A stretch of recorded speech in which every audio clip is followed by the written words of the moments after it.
Hello friends, welcome to PSC nuts. मैं हूं आपके साथ प्रियंका कुमारी। आज के क्लास में हम 69 बीपीएससी के करंट अफेयर्स से रिलेटेड जो नेशनल इवेंट्स हैं उसका पार्ट 1 हम आज डिस्कस कर रहे हैं। नेशनल इवेंट्स को हम दो पार्ट्स में डिस्कस करेंगे। फर्स्ट पार्ट आज होगा, सेकेंड पार्ट आपका नेक्स्ट क्लास में कवर हो जाएगा नेशनल इवेंट्स आपका। So majorly we will try to focus on जो रिसेंट के करंट अफेयर्स हैं, जो पिछले 4-5-6 महीनों के करंट अफेयर्स हैं, उन पे हम ज़्यादा फोकस करने की कोशिश करेंगे because they are more important. और फिल्टर्ड कंटेंट जो आपके पास, दैट इज़ आवर अप्रोच। तो चलिए इसी टोन के साथ क्लास स्टार्ट करते हैं। सबसे पहली खबर की तरफ बढ़ते हैं। सबसे पहली खबर ये है कि जो सुलभ इंटरनेशनल के बिंदेश्वर पाठक हैं, उनकी डेथ हो गई है at the age of 80। Delhi में इनका डेथ हुआ 15 अगस्त 2023। डेट याद रखेंगे आप, 15 अगस्त 2023 को इनका डेथ हुआ। सुलभ इंटरनेशनल का फाउंडेशन स्टोन उन्होंने रखा था 1970 में, याद रखेंगे आप ये। दूसरा, उनको पद्म भूषण दिया गया था 1991 में, ये भी याद रखेंगे। दो चीज़ें इंपॉर्टेंट है, सुलभ इंटरनेशनल का फाउंडेशन कब रखा था उन्होंने, और दूसरी बात की पद्म भूषण कब दिया गया था उनको। 1991 में उनको पद्म भूषण दिया गया था। और उनका जन्म जो है 1943 में बिहार के वैशाली जिले के रामपुर बाघेल गांव में हुआ था। तो ये तीन चीज़ें आपको, तीन बातें उनके बारे में पता होनी चाहिए, ठीक है। ओके, मोस्ट इम्पॉर्टेंट खबर जिससे इस बार पोटेंशियल है कि सवाल आ सकता है कि जो Nehru memorial museum and library है, इसको रिनेम कर दिया गया है। सो इसके रिनेमिंग से रिलेटेड और साथ की इसकी हिस्ट्री को देखेंगे। सबसे पहली बात कि Nehru memorial museum and library को रिनेम करके क्या नाम नया रखा गया है? Prime ministers museum and library society नाम रखा गया है। Prime ministers museum and library society. इस नेम का ध्यान देंगे आप, इस नेम का इनॉग्रेशन जो हुआ है वो 21 अप्रैल 2022 को ही हुआ था, लेकिन इसका इम्प्लीमेंटेशन 15 अगस्त 2023 को हुआ। इनॉग्रेशन लास्ट ईयर 21 अप्रैल को हुआ था और इसका इम्प्लीमेंटेशन जो है इस बार के 15 अगस्त से हुआ है। और ये जो prime ministers museum and library society है, अब इसके जो चेयरमैन है श्री प्राइम मिनिस्टर श्री नरेंद्र मोदी है। तो आपको पता होना चाहिए। कुछ और बातें जानेंगे हम। अब ये तो जो चेंजेज हो गए उनके बारे में हमने देख लिया। अब हम देखेंगे कि Nehru memorial museum and library के बारे में जानेंगे। ये इम्पोर्टेंट है आपके लिए। सबसे पहली बात कि ये कहाँ पे लोकेटेड है। ये लोकेटेड है तीन मूर्ति भवन, न्यू दिल्ली। तीन मूर्ति भवन न्यू दिल्ली में ये library, Nehru memorial museum and library located है। अगर हम बात करें तो ये तीन मूर्ति भवन की बात करें तो 1929-30 में बना था। एडविन ल्यूटिन्स इंपीरियल कैपिटल का एक पार्ट था, ठीक है। 1929-30 में बना था as a part of Edwin Lutyens imperial capital, ठीक है। और ये उस समय जो commander in chief of India होते थे, commander in chief in India of Britain, उसके ऑफिशियल रेसिडेंट हुआ करता था। सबसे इम्पॉर्टेंट बात है कि इसके आर्किटेक्ट के बारे में आपसे पूछा जा सकता है। तो इसके आर्किटेक्ट थे रॉबर्ट टोर रसेल, याद रखेंगे आप, रॉबर्ट टोर रसेल। और ये सिर्फ तीन मूर्ति भवन के ही आर्किटेक्ट नहीं हुए, इसके अलावा इन्होंने दिल्ली का जो कनॉट प्लेस है और साथ में पटौदी प्लेस है, इन दोनों, इनके भी ये आर्किटेक्ट थे। कौन? रॉबर्ट टोर रसेल। क्लियर है? ओके। इसके अलावा बात करें तीन मूर्ति भवन कैसे ये एडविन ल्यूटिन्स कैपिटल से तीन मूर्ति भवन बना और Nehru memorial museum and library की जर्नी की बात करें तो जब इंडिया आज़ाद हुआ तो अगस्त 1948 में ये ऑफिशियल रेसिडेंस बना श्री जवाहरलाल नेहरू के, जो कि फर्स्ट प्राइम मिनिस्टर थे, उनका ये ऑफिशियल रेसिडेंस बना। और उनके डेथ के बाद जब 14 नवंबर 1964 को ऑन ही 75th 75वीं उनकी बर्थ एनिवर्सरी थी, 14 नवंबर 1964 को, उस समय के प्रेसिडेंट एस राधा कृष्णन ने इस तीन मूर्ति भवन को देश को समर्पित किया और इसी के साथ नेहरू मेमोरियल म्यूजियम का उद्घाटन किया। तो ये पूरी हिस्ट्री है, कैसे इसका प्री इंडिपेंडेंट इंडिया में क्या इसकी हिस्ट्री रही थी और पोस्ट इंडिपेंडेंट इंडिया में कैसे ये नेहरू के रेसिडेंट से लेकर के एक म्यूजियम तक का सफ़र करता है। और अब इसका किस तरह से नाम बदला गया है, क्या नाम है, इसकी सोसाइटी के चेयरमैन कौन है, ये सारी चीज़ें आपको पता होनी चाहिए।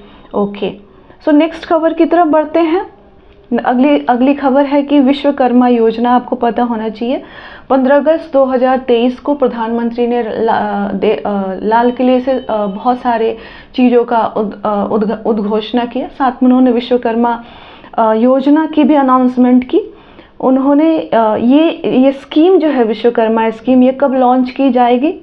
17 सितंबर को। आपको पता है 17 सितंबर को विश्वकर्मा दिवस होता है, तो उसी विश्वकर्मा जयंती के अवसर पर ये विश्वकर्मा योजना जो है लॉन्च की जाएगी 17 सितंबर को। अनाउंस कब किया गया? प्रधानमंत्री ने लाल किले के प्राचीर से 15 अगस्त को अनाउंस किया इसी साल। ठीक है, इसका काम क्या है, इसका ऑब्जेक्टिव क्या है? जो गोल्ड स्मिथ्स होते हैं, सुनार, ब्लैक स्मिथ्स, लोहार, वाशरमैन, धोबी एंड हेयर ड्रेसर्स, जो हजाम होते हैं, इन 4 कैटेगरी के जो लोग हैं, इनके डेवलपमेंट को इंश्योर करना इस विश्वकर्मा योजना का मकसद है। आप याद रखेंगे 4 कैटेगरी के नाम और कब इसको लॉन्च किया जाएगा। प्लीज़ इतना रिमाइंड करिएगा। इस स्लाइड से बस इतना ही अपने को लेना है। नेक्स्ट स्लाइड पे चलते हैं। फर्दर देखें तो विश्वकर्मा योजना में इन जो 4 कैटेगरी के लोगों की बात की गई, इनको ट्रेनिंग दी जाएगी सरकार के द्वारा, इनका डेवलपमेंट किया जाएगा। इस ट्रेनिंग के लिए सरकार उनको ट्रेनिंग देगी और साथ में डेली स्टाइपेंड भी देगी ट्रेनिंग के दौरान 500 रुपये की। ठीक है, पहली बात ये हो गई। दूसरी बात कि इसके अलावा इनके मॉडर्नाइजेशन पे भी सरकार जो है काम कर रही है। आप देखे होंगे जब गांव में लोहार या सुनार को काम करते देखते होंगे, उनके जो टूल्स होते हैं वो बहुत ही पुराने और मतलब मॉडर्न टूल्स नहीं है, तो सरकार इनके मॉडर्नाइजेशन पे भी काम कर रही है। तो इनको 15,000 रुपये सरकार देगी मॉडर्न टूल्स खरीदने के लिए, नए औजार खरीदने के लिए सरकार इनको 15,000 रुपये देगी। क्लियर है? ये 2 चीज़ें हो गई। इनको ट्रेनिंग दी जाएगी और ट्रेनिंग के समय क्या किया जाएगा? डेली स्टाइपेंड दिया जाएगा 500 रुपये का। इसके अलावा इनके टूल्स के भी मॉडर्नाइजेशन पे काम किया गया है और उसके लिए सरकार क्या कर रही है? 15,000 रुपये दे रही है कि आप अपने टूल्स को मॉडर्नाइज कीजिए। इसके अलावा सरकार जो है इनको कैपिटल भी प्रोवाइड करा रही है maximum up to 1 lakh rupees की आप मॉडर्नाइज कीजिए। और एज ए इंटरप्राइज अगर आप डेवलप होना चाहते हैं तो आपको मैक्सिमम 1 लाख रुपीज़ का कैपिटल दिया जाएगा एट 4% लोन। फ्री नहीं है, याद रखेंगे आप। At 5% loans up to 1 lakh rupees दिया जाएगा और ये इंटरेस्ट के साथ होगा। ठीक है, आपके कैपिटल का 5% या फिर मैक्सिमम 1 लाख, जो भी लोएस्ट होगा आपको ये दिया जाएगा। और ये जो लोन्स है ये डिफरेंट ट्रांचेज में इसको बाइफरकेट किया गया। फर्स्ट ट्रांच में आपको 1 लाख 5% का लोन दिया जाएगा। सेकेंड ट्रांच में ये इंक्रीज होकर के 2 लाख तक हो सकता है। तो ये पूरा ओवरव्यू है आपके विश्वकर्मा योजना का। उम्मीद करती हूँ कि ये समझ में आया होगा। ओके, अगली खबर है पीएम उषा स्कीम से रिलेटेड। पीएम उषा स्कीम से पहले खबर क्या है ये देख लेते हैं, उसके बाद स्कीम को जानेंगे। खबर इंपॉर्टेंट नहीं है, स्कीम को जानना इंपॉर्टेंट है, पर कंटेक्स्ट बनाने के लिए खबर देखते हैं। पीएम उषा स्कीम में से रिलेटेड अभी एक रिपोर्ट आई है जिसमें बताया गया है कि लगभग रिसेंट रिपोर्ट के हिसाब से बताया गया है कि लगभग 14 स्टेट्स और यूटी, जिसमें कि बड़े स्टेट शामिल है जैसे कि केरला, तमिलनाडु एंड वेस्ट बंगाल, इन्होंने अभी तक यूनियन मिनिस्ट्री ऑफ एजुकेशन के साथ MOU साइन नहीं किया है, मेमोरेंडम ऑफ अंडरस्टैंडिंग साइन नहीं किया है पीएम उषा स्कीम के इम्प्लीमेंटेशन से रिलेटेड। अब हम देखते हैं कि पीएम उषा स्कीम क्या है और क्यों स्टेट्स को सेंट्रल गवर्नमेंट के साथ MOU साइन करना पड़ेगा to get the benefits of the scheme. चलिए देखते हैं। So give me a minute. Yes, PM USHA का पहले पूरा नाम याद रखेंगे। पीएम उषा का पूरा नाम है प्रधानमंत्री उच्चतर शिक्षा अभियान। प्रधानमंत्री उच्चतर शिक्षा अभियान ये सेंट्रल गवर्नमेंट की एक फ्लैगशिप स्कीम है जिसमें कि जो न्यू एजुकेशन पॉलिसी आई है उसको इम्प्लीमेंट करने के लिए सेंट्रल गवर्नमेंट कुछ बजटरी प्रोविजंस, कुछ फाइनेंशियल एड प्रोवाइड करती है एक लिमिटेड टाइम पीरियड के अंदर। कुछ ही फाइनेंशियल एड्स है, पूरे नहीं है। देखिए, अगर आपको पता हो एजुकेशन जो है इसका ये एजुकेशन का मेजर पार्ट जो है स्टेट गवर्नमेंट्स के ऊपर होता है, तो इसमें एक तरह से सेंट्रल गवर्नमेंट जो है ऐड दे रही है कि एक लिमिट है अप टू 13,000 करोड़ तक का है, 3 इयर्स के अंदर इस स्कीम के अंदर प्रोविज़न किया गया है। पर इसके बेनिफिट्स को अवेल करने के लिए आपको सेंट्रल गवर्नमेंट के साथ, प्रिसाइजली मिनिस्ट्री ऑफ एजुकेशन के साथ MOU साइन करना पड़ता है। ये एक कंटेक्स्ट है। अगर बात करें फंडिंग की, तो इस फंडिंग के इस स्कीम को इम्प्लीमेंट करने के लिए सेंट्रल गवर्नमेंट आपको 60% असिस्टेंस देगी राज्यों को, कि 60% ऑफ द प्रोजेक्ट कॉस्ट और implementation cost will be provided by the central government, and जो रेस्ट 40% कॉस्ट हैं, 40% of PM OSHA must be borne by the states. 60-40 का अंतर है। नॉर्थ ईस्टर्न स्टेट्स के में जाएंगे तो डिफरेंस और कम हो जाएगा। बेसिकली ये सेंट्रली स्पॉन्सर्ड स्कीम है, जहाँ पे सेंट्रल गवर्नमेंट जो है जो प्रोजेक्ट कॉस्ट है उसका 60% आपको पैसे देगी, 40% राज्यों को खुद लगाना पड़ेगा। सो इसी कंटेक्स्ट में एक न्यूज़ आई थी कि भाई जो 60% कॉस्ट लेना है उसके लिए भी you have to sign a MOU with ministry of education, government of India. कुछ राज्य हैं, 8-13 राज्य हैं जिन्होंने साइन नहीं किया, उसमें कुछ बड़े राज्य हैं। उम्मीद करती हूँ कि PM OSHA आपको क्लियर होगा। ओके, अगला खबर थोड़ा सा साइंस एंड टेक से रिलेटेड है। इंटरनेशनल रिलेशंस में भी इसको आप ऐड कर सकते हैं। क्या है कि लूना 25, आपसे ये पूछा जा सकता है कि पहला सवाल तो यही है कि लूना 25 क्या है। तो लूना 25 एक लूनार मिशन है रसिया का, जहाँ पे वो लूनार सरफेसेस, लूनार मतलब मून के सरफेसेस को एक्सप्लोर करेंगे। पहली बात। दूसरी बात, किस कंट्री की है, तो रसिया की है। रसिया लॉन्चेज लूना 25। आपसे ये भी पूछा जा सकता है कि हाल में ही लूना 25 लॉन्च किया गया है कंट्री के द्वारा to explore the surface of the moon. कौन सी कंट्री ने लॉन्च किया है, तो आंसर होगा रसिया। इसके अलावा आपको पता होना चाहिए कि रसिया की कौन सी स्पेस एजेंसी ने इसको लॉन्च किया है। You should know the name is Roscosmos. ठीक है, रोस्कोमोस रसिया की स्पेस एजेंसी, आपको पता होना चाहिए। अगेन वोस्टोकोमी कॉस्मोड्रोम, ये तो इनका लॉन्च पैड है, आपको पता नहीं होना चाहिए, बट ये पता होना चाहिए कि ये ईस्टर्न आमूर रीजन्स में इसे लॉन्च किया गया है। अगर आप मैप से फेमिलियर हो तो आपको बहुत अच्छी बात है, वरना आज आपका टास्क है कि आप आमूर को लोकेट करेंगे मैप में, और साथ में आमूर फाल्कन जो आपने सुना होगा माइग्रेटरी बर्ड स्पीसीज है, वो वहीं से चलते हैं और पूरा माइग्रेशन का एक साइकिल ट्रेवल करते हैं। प्लेस ऑफ ओरिजिन से उनका नाम रखा गया है आमूर फाल्कन। ठीक है, और ये आमूर रीजन कहाँ पे लोकेटेड है, रसिया और मंगोलिया के बॉर्डर के अराउंड ये आमूर रीजन लोकेटेड है। अगर बात करें तो सोयूज 2.1B रॉकेट का इस्तेमाल किया गया है। ये बस आप पता रखेंगे, और इसमें एक फ्रेगेट अपर स्टेज है। ये टेक्निकलिटीज़ आपको पता नहीं होनी चाहिए, 3-4 बातें जो हाईलाइट की गई हैं वही पता होना चाहिए। ये लूनार सरफेस को एक्सप्लोर करेगा, स्टडी करेगा और रिसर्च करके डेटा भेजेगा। उससे हमें क्या फ़ायदा होगा, हम चांद को, मून को और अच्छे से जान पाएंगे। क्लियर है ये Luna 25, Russia, Roscosmos, Amur region, Soyuz 2.1B। बस इतना ही, इस स्लाइड से ये 5 फैक्ट्स आपको लेने हैं। नेक्स्ट अगली खबर है बेलम डिक्लेरेशन के बारे में। बेलम डिक्लेरेशन कहाँ अडॉप्ट किया गया है, Amazon cooperation treaty organisation ACTO, important है ये। ACTO Amazon cooperation treaty organisation की कॉन्फ्रेंस हुई है। कहाँ पे, ब्राज़ील की एक जगह है बेलम, वहाँ पे हुई, और वहाँ पे ये डिक्लेरेशन अडॉप्ट किया गया जिसको बोला गया बेलम डिक्लेरेशन। किसका कॉन्फ्रेंस हुआ, ACTO का। ठीक है, Amazon cooperation treaty organisation.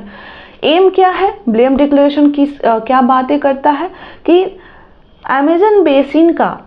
Amazon basin के सस्टेनेबल डेवलपमेंट की बात करते हैं। The aim is to promote the sustainable development of the Amazon basin.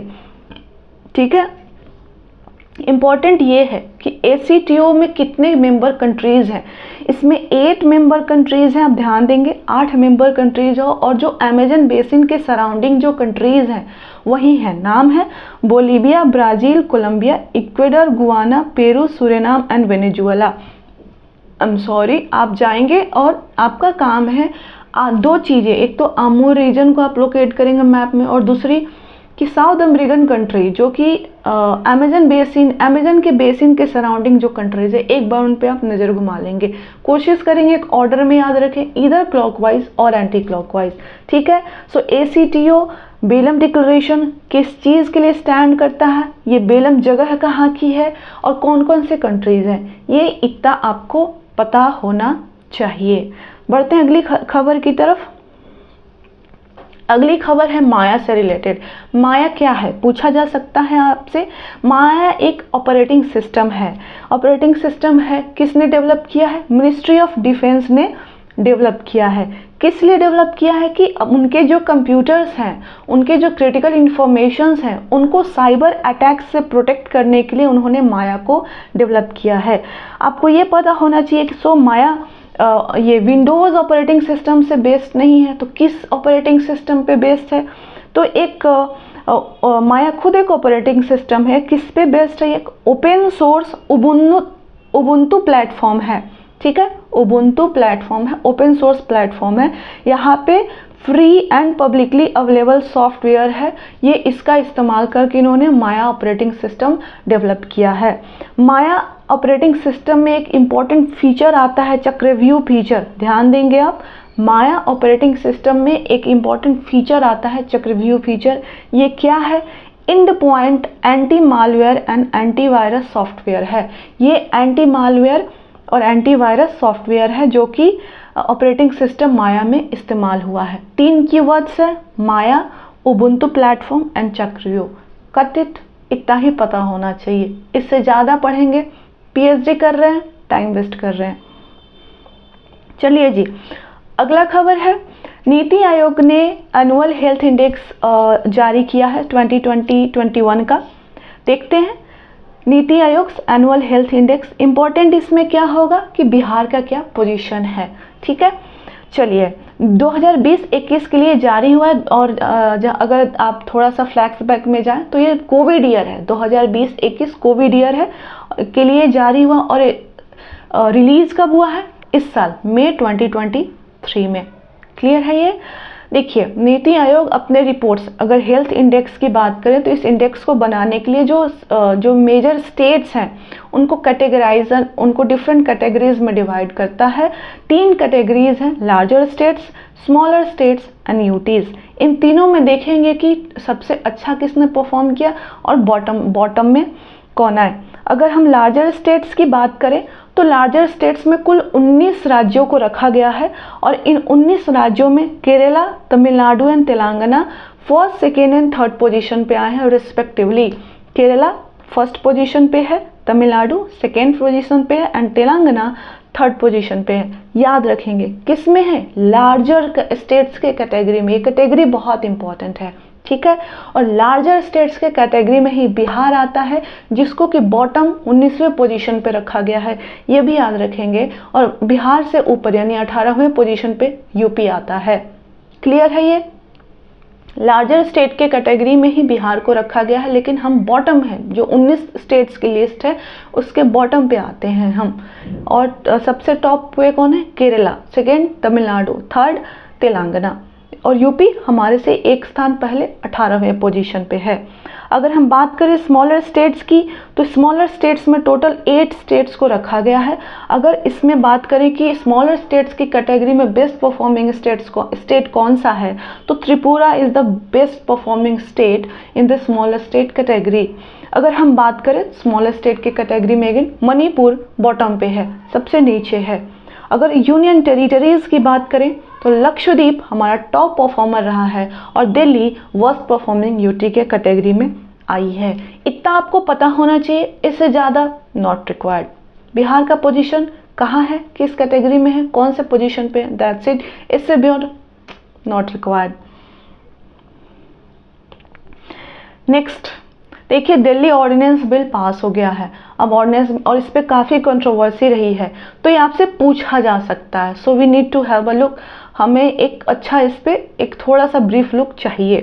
पहले तो पता हो कि दिल्ली ऑर्डिनेंस बिल का पूरा नाम क्या है। इसका पूरा नाम है national capital territory of Delhi amendment bill 2023। इस पे इतना ज़्यादा इश्यूज़ क्रिएट किए हुए हैं कि हमें ये भी पता होना चाहिए कि राज्यसभा में ये किस दिन पास हुआ था। 7 अगस्त 2023 को राज्यसभा में पास हुआ था और लोकसभा में 4 अगस्त 2023 को लोकसभा में पास हुआ था। राज्यसभा में देखा जाए तो 131 वोट्स इसके फेवर में पड़े हैं और 102 वोट्स इसके अगेंस्ट में पड़े हैं, ठीक है। और BJD and YSRCP, BJD Orissa की पार्टी, रीजनल पार्टी है, YSRCP आंध्र प्रदेश की पार्टी है, इन दोनों ने इस बिल को सपोर्ट किया था। ये इतना कंट्रोवर्शियल बिल है कि इसके बारे में अब तो खैर एक्ट बन गया। इतना कंट्रोवर्शियल बिल है कि इसके बारे में we need to know certain details. तो ये पता होना चाहिए कि राज्यसभा में ये 7 अगस्त को पास हुआ है, लोकसभा में 4 अगस्त को पास हुआ है। 131 इन फेवर में वोट्स पड़े हैं, 102 अगेंस्ट में वोट्स पड़े हैं। और कौन दो पार्टियां हैं, ये पूछा जा सकता है आपसे, कौन दो पार्टियां हैं जिन्होंने इनको सपोर्ट किया था।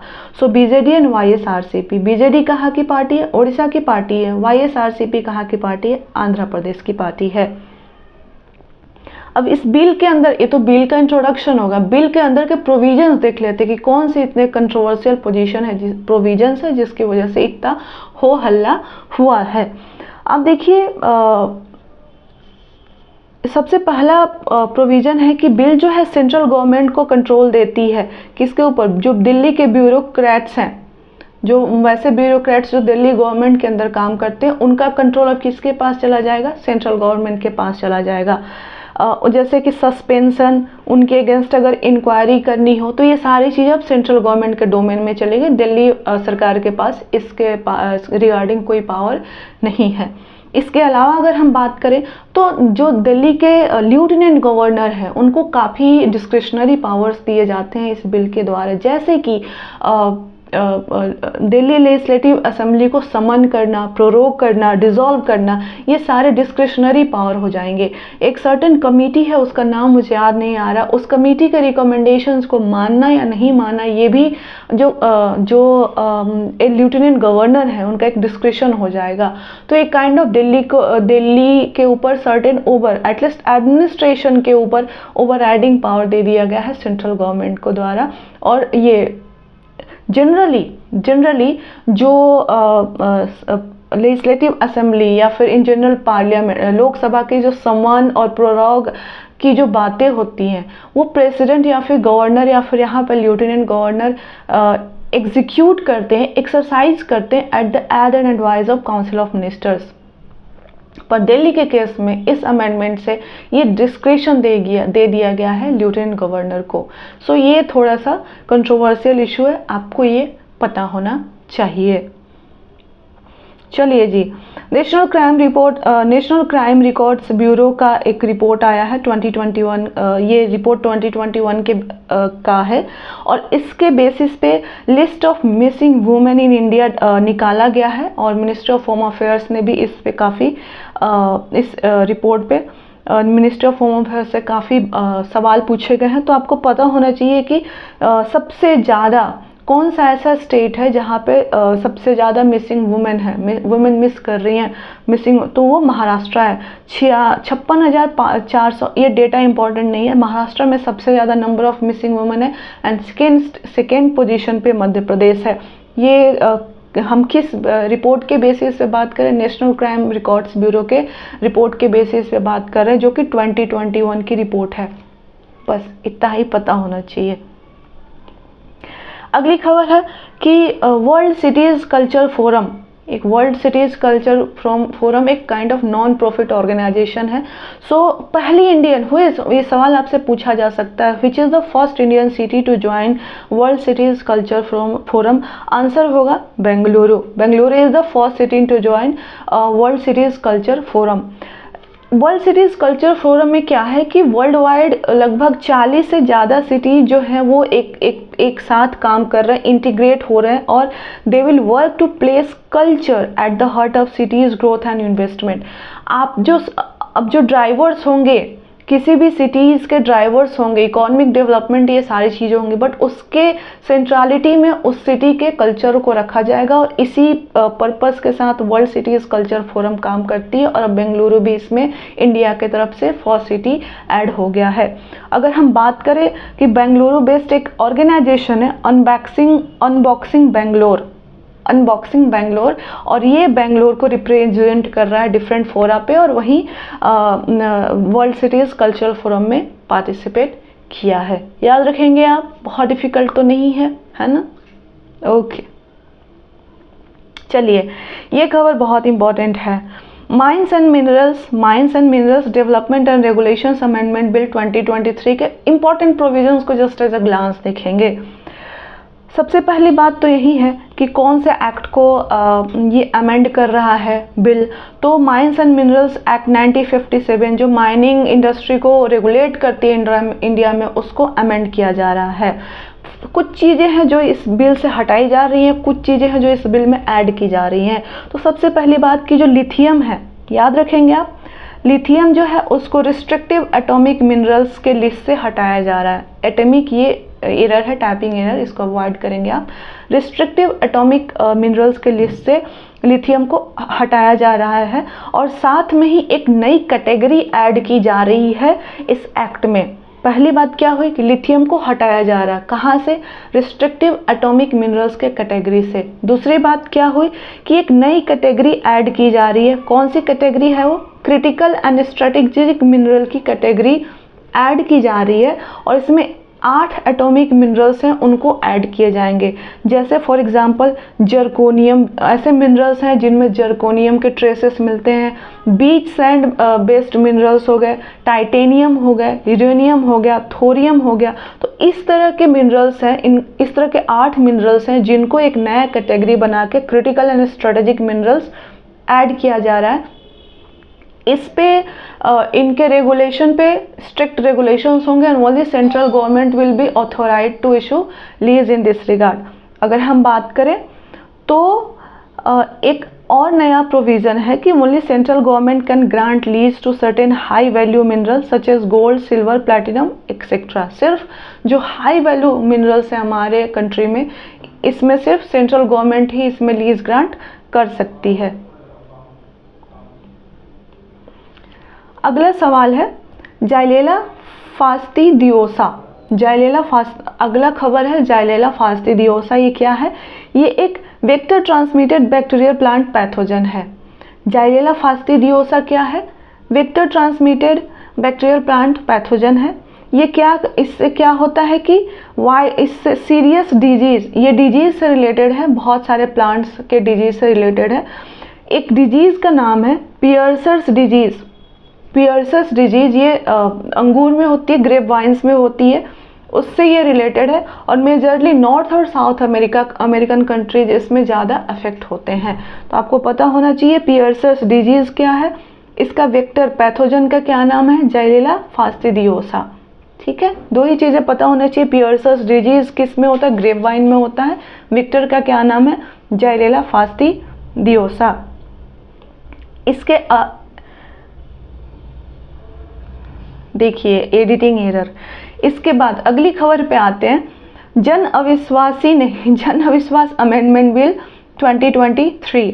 ठीक है, इसके इम्पॉर्टेंट, ये नंबर्स इम्पॉर्टेंट है। इस बिल के थ्रू 183 प्रोविजंस एंड जो कि डिक्रिमिनलाइज किए जा रहे हैं 42 सेंट्रल एक्ट से। इस बिल के थ्रू सेंट्रल गवर्नमेंट का एम है कि हमारे पास को जो 42 सेंट्रल एक्ट्स हैं उसमें 183 प्रोविजंस है, उनको डिक्रिमिनलाइज किया जाए। नंबर इम्पॉर्टेंट है, 42 एंड 183 याद रखिएगा। इम्पॉर्टेंट एक्ट्स जो कि इसके अंदर कवर किए जा रहे हैं वो हैं जैसे कि बॉयलर्स एक्ट हो गया, आधार एक्ट हो गया 2016 का, लीगल मेट्रोलॉजी एक्ट हो गया 2009 का, कलेक्शन ऑफ स्टैटिस्टिक्स एक्ट हो गया, securities and food safety and standards act 2006 का। इस तरह के बड़े बड़े एक्ट्स के अंदर जो प्रोविजंस हैं, कुछ मिला के 183 प्रोविजंस, उनको सेंट्रल गवर्नमेंट डीक्रिमिनलाइज कर रही है जन अविश्वास अमेंडमेंट ऑफ प्रोविजंस बिल 2023 के अंदर। नंबर्स इंपॉर्टेंट है, ये एक दो बार ये अगर आप ये एग्जाम्पल्स अगर ध्यान में रखिए, अगर बीपीएससी पूछ देती है तो हो जाएगा, इसको रटना नहीं है। इसके अलावा अगली खबर पे चलें तो अगली खबर है फोर्ट डैन्सबर्ग। फोर्ट डैन्सबर्ग, इसको और क्या बोलते हैं, डैनिश फोर्ट भी बोलते हैं। फोर्ट डैन्सबर्ग को क्या बोलते हैं, डैनिश फोर्ट भी बोलते हैं। ये एक 400 साल पुराना हिस्टोरिकल मोन्यूमेंट है। ठीक है। It is a blend of Indian and European architectural style, भारतीय और यूरोपीय आर्किटेक्चर स्टाइल का एक ब्लेंड है। ये थरंगमबाड़ी एक जगह है तमिलनाडु में, वहाँ पे सिचुएटेड है, ठीक है। और डैनिश ईस्ट इंडिया कंपनी का एक बेस के रूप में इसको इस्टेब्लिश किया गया था। 4 चीज़ें आपको पता होनी चाहिए इसके बारे में, इससे beyond you don't have to do any PhD over it. First thing, fort Dansborg is also known as Danish fort. It is a 400-year-old historical monument. It was established as a base for whom Danish East India Company. Situated कहाँ है? थरंगमबाड़ी, Tamil Nadu, and it is a blend of Indian and European architectural style. ठीक है, okay. एक अगली खबर है जो कि इम्पोर्टेंट है, जो आपको पता होनी चाहिए। First women member from Nagaland to preside over Rajya Sabha. Rajya Sabha में पहली महिला हुई है नागालैंड से जिन्होंने राज्यसभा के सभापति के रूप में, उपसभापति के रूप में काम किया है, ये देखेंगे। नाम इम्पोर्टेंट है, याद रखेंगे आप। Shrimati Phangnon Konyak. Shrimati Phangnon Konyak is the first women member from Nagaland to preside over Rajya Sabha. इसके she is the first ever women to be appointed to the panel of vice chairpersons on July 17, 2023। आप अगर राज्यसभा के प्रोविजंस पढ़ेंगे, नहीं पढ़े हैं तो जाके रिवाइज कीजिए। राज्यसभा में जैसे लोकसभा में डिप्यूटी स्पीकर्स होते हैं, वैसे राज्यसभा में पैनल ऑफ वाइस चेयरमैन के बाद पैनल ऑफ वाइस चेयरपर्सन्स होते हैं, जिसमें बहुत सारे लोगों को ऐसे नॉमिनेट करके रखा जाता है ताकि राज्यसभा की कार्यवाही आसानी से चल सके। उसमें से she is the first ever women with all of India, पूरे इंडिया में पहली महिला है जो कि अपॉइंट हुई है to the panel of vice chairpersons. कब हुई है? 17 जुलाई 2023। डेट इंपॉर्टेंट है, याद रखेंगे। अगली बात, एक और बात इंपॉर्टेंट है, फैंगनॉन कोन्यक जो है ये पहली महिला है नागालैंड से राज्यसभा में, ठीक है, ये भी आप याद रखेंगे। ओके, नेक्स्ट इस पे चलते हैं, खबर पे चलते हैं। अगली खबर है कि इंडिया का first transnational project to supply power to Bangladesh. India first transnational project कहाँ बना है? गोड्डा, झारखंड में, ठीक है। ये एक होली ऑन सब्सिडियरी है किसका? अदानी पावर लिमिटेड का। अदानी ग्रुप की एक 100% सब्सिडियरी है, गोड्डा झारखंड में इसको इस्टेब्लिश किया गया है। इसका नाम है APJL। यहाँ से जो भी 100% इसका जो इलेक्ट्रिसिटी जनरेशन होगा वो बांग्लादेश को सप्लाई किया जाएगा, ठीक है। याद रखेंगे, आपसे ये पूछा जा सकता है कि इंडिया का फर्स्ट ट्रांसनेशनल पावर प्रोजेक्ट कहाँ पे इस्टेब्लिश हुआ है, किस कंट्री के लिए, किस कंट्री को पावर सप्लाई दिया जाएगा और क्या प्रोपोर्शन होगा पावर सप्लाई का, 100%, 75% डोमेस्टिक यूज़ होगा या नहीं होगा, पता होना चाहिए। No domestic use, entire electricity generated will be supplied to the Bangladesh, ठीक है। Okay, so we is to the end of the class. बीच में थोड़ा सा मोमेंटम, वो बेल बजने की वजह से आई लॉस्ट थोड़ा सा मोमेंटम। एनीवेज, तो ये है हमारा कुछ इम्पोर्टेंट खबरें थी जो हमने देखे। इसके अलावा हम पार्ट 2 इसका नेक्स्ट क्लास में देखेंगे। कल वो पार्ट 2 आ जाएगा और इसके साथ हमारा ये नेशनल इवेंट्स का सारे हम कवर कर लेंगे इम्पोर्टेंट चीज़ें। उसके बाद हम फिर इकोनॉमी में आएंगे, फिर इंटरनेशनल रिलेशन में आएंगे, एक हम इसको फटाफट कवर कर लेंगे, ठीक है।